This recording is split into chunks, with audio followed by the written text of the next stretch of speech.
Tromsø University and Concordia have something strong in common, and that is their focus on peace studies, with Tromsø University just starting a Center for Peace Studies not too long ago.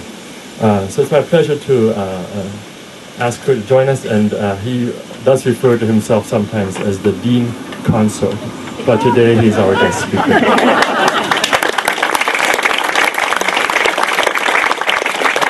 To my wife as Her Majesty the Dean. She seems very satisfied with that.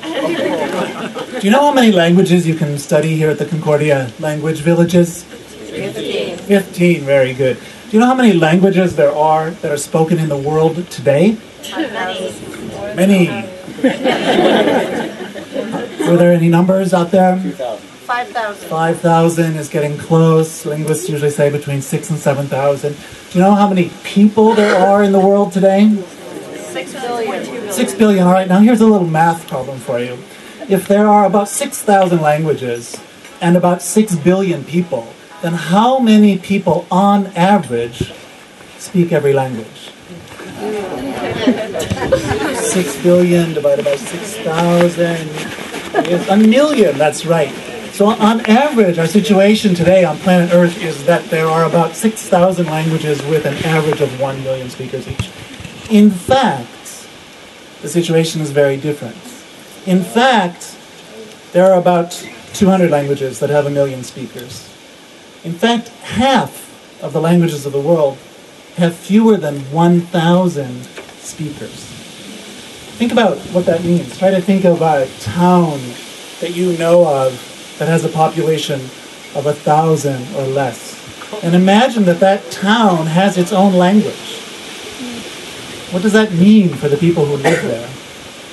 People who are monolingual who live there, that means that when somebody comes from down the road, they can't understand them. It means that if they walk 5 miles to the next town, they can't make themselves understood. It's a situation of isolation. Now imagine that a town of 1,000 with its own language decides that they want to broaden the horizons for their children, so they decide to start a school system. But they realize maybe that they can't do that alone, so they have to go together with some of the other towns in the area, each of which has its own language. What do they do when they start that school? What language do they use? Somehow they figure that out, but one thing we can be sure of is that many children at that school will not understand the language of instruction. That's a very difficult situation. It can work out okay. After a while, those kids will be bilingual. They'll speak one language at school and they'll speak another language at home. That works out all right. That's what our son does. In fact, after a while, they'll associate with the language of school a certain kind of opportunity and possibilities. The language at that school will acquire a certain prestige in the minds of the children who attend it. Their parents also probably assign a certain prestige to that language at school.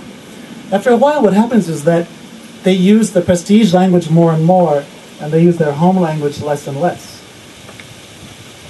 After a while, what happens is that it's only the older people in that town who speak the local language well. After a while, kids no longer have the ability to speak to their grandparents. And not very long after that, there aren't so many speakers of that language left. And a few years later, they're all gone. That's the story that half of the languages on our planet are facing. Today we say we have 6,000 languages. 100 years from now, half of those won't be with us anymore. In fact, we live in a time that's characterized by a loss of diversity in everything. And so characterized by a loss of diversity in animal life, in plant life, in cultural life, and in linguistic life. There's sort of an interesting parallel between the research that biologists do and the research that linguists do. Biologists tell us that something like 80% of the animals and plants that are found on the planet are not well studied, are not documented, are not understood. And that's also true for languages. About 80% of the languages on the planet Earth are not studied, are not documented. We don't know anything about them. So not only do we live in a time in which we experience a fantastic loss of diversity, but we don't even know what it is that we're losing. Now, is that situation a situation which has an address at the table where we talk about peace? Is the loss of diversity related to learning about and practicing peace? Well, CLV thinks that the loss of biodiversity is relevant for studying peace. We talk about the environment. If you've never been to the Biohouse, I encourage you to visit it this afternoon.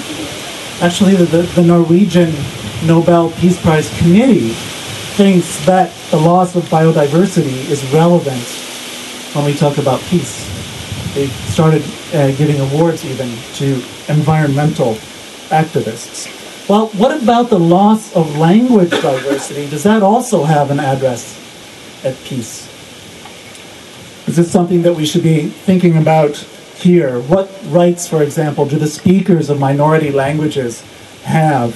What does the United Nations have to say about this? What happens when those rights are not protected or not realized? Does our understanding of peace here have any connection to fundamental issues like being able to speak your own language? Is the massive loss of linguistic diversity an issue that should be on the table when we talk about peace? Or if we think instead of the big picture, of the little picture, is the loss that any group of people experiences when their language dies, is that something that's relevant when we try to learn and teach about peace? What is the role of the Concordia Language Villages in this discussion? Are there any minority languages taught at CLV? Yes, there are.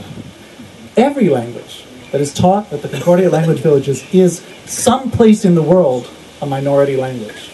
Every language that's taught here is someplace in the world a language that is threatened with extinction. Even English, in some places, is losing ground. The Falkland Islands, to take one example. Every country that is represented at the Concordia Language Villages has minority languages. Every country represented at CLV has languages which are in danger of being lost. In the United States today, there are over 150 languages spoken by descendants of people who were here before the European colonization. Over 150 indigenous languages are spoken in the United States today by very few people, but nonetheless. 100 years from now, there won't be. I'd like to end with two challenges to the Concordia Language Villages today. First of all, to the deans of the language villages, my challenge to you is to give your villagers the experience of language loss. Give your villagers an understanding of what it means to speak a threatened language. The countries you represent have people in that situation. Help your villagers understand that. To the leadership of CLV, I'd like to make two challenges.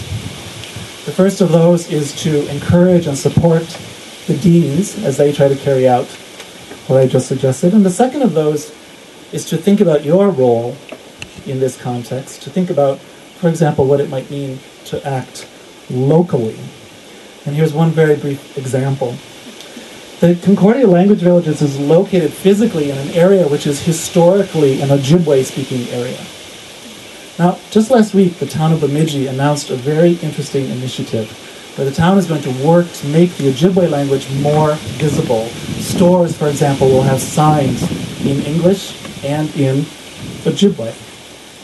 Think about what that means. Think about what that means for a young Native American who lives in this area, who experiences nothing but marginalization and an absence of power.